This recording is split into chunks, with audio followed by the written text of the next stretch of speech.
రాజస్థాన్, మధ్యప్రదేశ్, ఛత్తీస్గఢ్ ఇలా హిందీ స్టేట్స్లో క్యాంపెయిన్ చేస్తూ నరేంద్ర మోడీ ప్రతిరోజు కాంగ్రెస్ మేనిఫెస్టోపై తీవ్రమైన విమర్శలు చేస్తున్నారు. రాజకీయాల్లో విమర్శలు చేయడం తప్పు కాదు, కానీ పూర్తి అబద్ధాలతో కూడిన వ్యాఖ్యలు చేస్తున్నారు. అది ప్రధానమంత్రి స్థాయిలో మాట్లాడే ఆశ్చర్యంగా ఉంది. నేను ఎందుకంటే కాంగ్రెస్ మేనిఫెస్టోకు కంపేర్ కూడా చేశాను, మీకు ఆశ్చర్యం వేస్తుంది. ప్రైమ్ మినిస్టర్ చేస్తున్న మొదటి ఆరోపణ ఏంటంటే, మీ ఆస్తులు, మీకున్న ఇండ్లు, మీకున్న అపార్ట్మెంట్లు, ఊర్లలో అయితే ఇల్లు, టౌన్లో అయితే అపార్ట్మెంట్ కావచ్చు, మీకున్న భూమి, మీ ఆస్తి, ఇవన్నీ కాంగ్రెస్ వాళ్ళు లెక్కలేస్తారట. అవి తీసుకొని తమ ఓటు బ్యాంకు ముస్లింలకు పంచుతారట. ఇది ప్రధానమంత్రి చేసే మొదటి విమర్శ. మన్మోహన్ సింగ్ చేసిన స్టేట్మెంట్ను ఇందుకు ఉదాహరిస్తున్న 2006లో వేసింది. నేను దానిపైన వేరే వీడియోలో చెప్పాను, ఆ జోలికి వెళ్ళడం లేదు. కానీ నిజంగానే కాంగ్రెస్ మేనిఫెస్టో అలా అన్నదా? ప్రజల్లో ఆస్తులన్నీ లెక్కబెట్టి తీసుకొని వేరే వాళ్ళకి పంచుతామని, ముస్లింలో పక్కబెట్టి ఎవరికైనా పంచుతామని, ప్రైమ్ మినిస్టర్ అయితే ఆఖరికి మీ ఇంట్లో ఉన్న బంగారం తీసుకెళ్తారు, మీ మంగళసూత్రాలను కూడా వదలరు అని స్టేట్మెంట్ ఇస్తున్నాడు. సో ఎక్కడన్నా కాంగ్రెస్ పార్టీ మేనిఫెస్టోలో మంగళసూత్రాలను తీసుకుంటామని ఉందా? ఇంట్లో ఉన్న బంగారం, వెండి, మన ఆదివాసీ కుటుంబాల్లో వెండి ఉంటుంది, వాళ్ళ ఇంట్లో ఉన్న వెండి కూడా పడకపోతారట అని అంటున్నాడు మోడీ. కాంగ్రెస్ మేనిఫెస్టోలలో ఎక్కడైనా బంగారం, వెండి పడకపోతాం, ఇల్లు పడకపోతాం, మేకలు, గొర్రెలు తీసుకెళ్తాం, 100 గొర్రెలు ఉన్న వాళ్ళకు నుంచి ఒక 50 గొర్రెలు తీసుకుపోయి ఇంకోనికి ఇస్తాం, ఇలా కాంగ్రెస్ మేనిఫెస్టో ఎక్కడని చెప్పిందా? అసలు ఎక్కడా ప్రస్తావన లేదు. కాంగ్రెస్ మేనిఫెస్టో ఏముంది? భారతదేశంలో ఆస్తులు, ఆదాయాల్లో తీవ్రమైన అసమానతలు ఉన్నాయి. ఈ అసమానతల్ని అంచనా వేసి ఆర్థిక విధానాల్లో మార్పులు చేయడం ద్వారా ఈ సమస్యను పరిష్కరిస్తామని ఉన్నది. ఇది భారత రాజ్యాంగంలోనే ఉంది. ఇది డైరెక్టివ్ ప్రిన్సిపల్ స్టేట్ పాలసీలో, రాజ్యాంగ ఆదేశిక సూత్రాల్లో ఉంది. రాజ్యము ఆ సమాజంలో ఉన్న అసమానతల్ని అధిగమించడానికి కృషి చేయాలని. సో కాంగ్రెస్ మేనిఫెస్టో ఎక్కడా వ్యక్తిగత ప్రాపర్టీ తీసుకుంటామని అనలే. దేశంలో సంపదలో అసమానతలు, ఆదాయాల్లో అసమానతలు ఉన్నాయి, వాటిని ఏ రకంగా అడ్రస్ చేస్తాం, దానికి సూటబుల్ ఎకనామిక్ పాలసీస్ తెస్తాం అని మాత్రమే ఉంది. కానీ ప్రైమ్ మినిస్టర్ దాన్ని ఎక్కడెక్కడ పట్టుకొచ్చారంటే, మీ ఇంట్లో ఉన్న బంగారం, వెండి, మీ మంగళసూత్రం, మీకు నీళ్ళు, మీకున్న భూమి, ఇది పట్టుకపోతాడు అనే స్థాయికి దాన్ని మార్చేసాడు. మార్చి అది ముస్లింలకు పంచుతాం అని చెప్పి కొత్త దానికి ఒక ఫ్లేవర్ యాడ్ చేశాడు. సో ఇంతకన్నా అసలు ఒక ప్రైమ్ మినిస్టర్ స్థాయిలో క్యాంపెయిన్ చేసే వ్యక్తి ఫ్యాక్ట్స్ బేస్గా చెప్పాలి కదా. ఓ డాక్యుమెంటో, మేనిఫెస్టోలో పలానా పేజ్లో పలానా నెంబరో ఏదో చెప్పాలి కదా. ఇక రెండవ మాట ఏం చెప్తున్నాడు, ఆ కాంగ్రెస్ ఓవర్సీస్ కాంగ్రెస్ నాయకుడు అయినటువంటి శామ్ పెట్రోడా ఒక వ్యాఖ్య చేశాడు.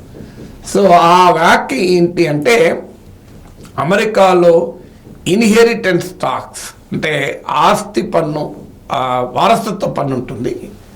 అలా అమెరికాలో వారసత్వ పన్ను ప్రతిపాదన ఉంది. బైడెన్ వెల్త్ ట్యాక్స్ కూడా పెట్టాలంటున్నాడు, ఆస్తి పన్ను కూడా. దీనిపైన ఆలోచించదగింది అని అన్నాడు.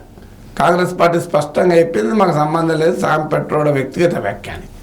సో దాన్ని తీసుకొచ్చి, ఇంకో చూడు, మీరు కష్టపడి జీవితం అంతా కష్టపడి సంపాదించుకున్న ఆస్తి మీ పిల్లలు ఇవ్వకుండా కాంగ్రెస్ వాళ్ళు తీసుకెళ్తారట అని దానిపైన జిందగీకి సాత్ జిందగీకి బాద్ అంటే బాద్బీ అని, అంటే మీరు జీవితంలో ఉన్నప్పుడు మీ సంపద లెక్కేసి తీసుకుపోయి ముస్లింలు పంచుతారు, మీరు పోయినాక కూడా మీ ఆస్తిపాస్తులు మీ పిల్లలు రాకుండా కాంగ్రెస్ చేస్తుంది అని మాట్లాడాను.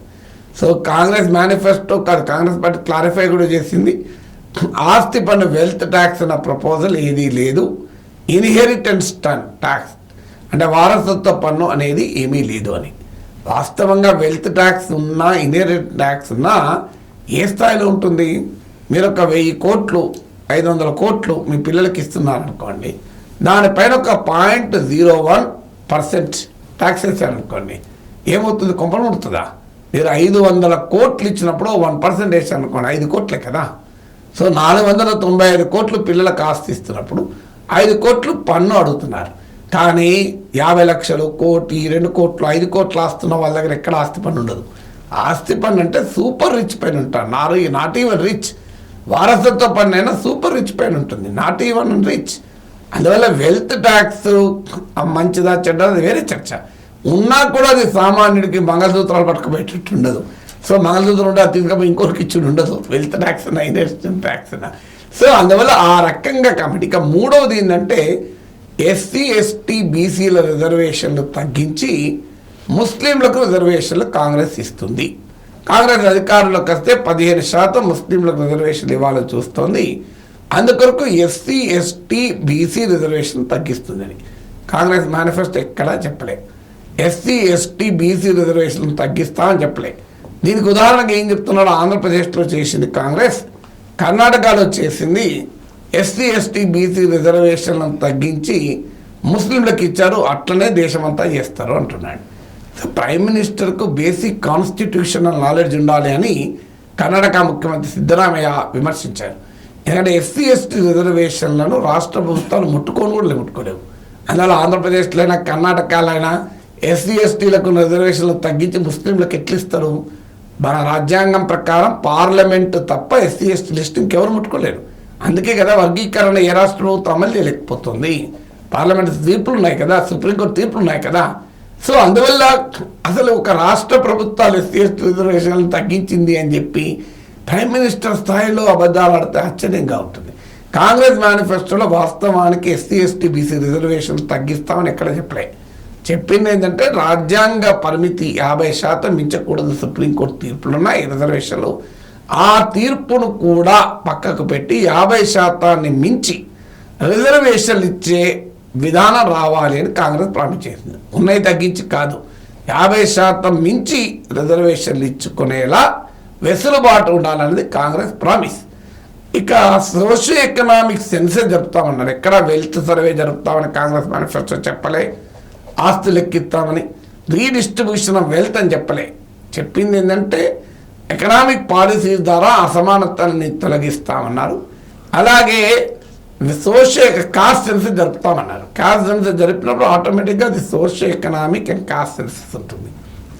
అందువల్ల ఆ ఏ కులాలకున్న సామాజిక ఆర్థిక స్థితిగతులు ఏంటి అనేది ఆటోమేటిక్గా తెలుస్తుంది. ఎంటైర్ కానీ ఇది వ్యక్తిగత డేటా కాదు. ఇప్పుడు census that is not personal data. ఇప్పుడు మీ డేటా నా డేటా కలెక్ట్ చేస్తారు, కానీ విశ్లేషణ పర్సనల్గా చేయరు. ఒక సమిష్టి డేటాగానే ఉంటుంది, సామూహిక డేటా కలెక్టివ్ డేటాగానే విశ్లేషిస్తారు. కలెక్షన్ అప్పుడు పర్సనల్ డేటా కలెక్ట్ చేస్తారు, మీకు బర్రె ఉందా గొర్రె ఉందా మీకు ఇల్లు ఉందా అని. కానీ అల్టిమేట్గా విశ్లేషించేటప్పుడు మాత్రం సామూహిక విశ్లేషణ ఉంటుంది. ఇది సెన్సెస్ యొక్క బేసిక్ క్యారెక్టర్. అందువల్ల cost senses socio economic cost senses అయినా పర్సనల్ డేటా సంబంధమే లేదు, it is a collective data మాత్రమే ఎనలైజ్ చేస్తారు. సో ప్రైమ్ మినిస్టర్ స్థాయిలో ప్రత్యర్థి పార్టీల పైన విమర్శలు, ఇంత వక్రీకరణలు, ఇంత అబద్ధాలు ఉంటే అది ఫెయిర్ ఎలక్షన్ అవుతుందా?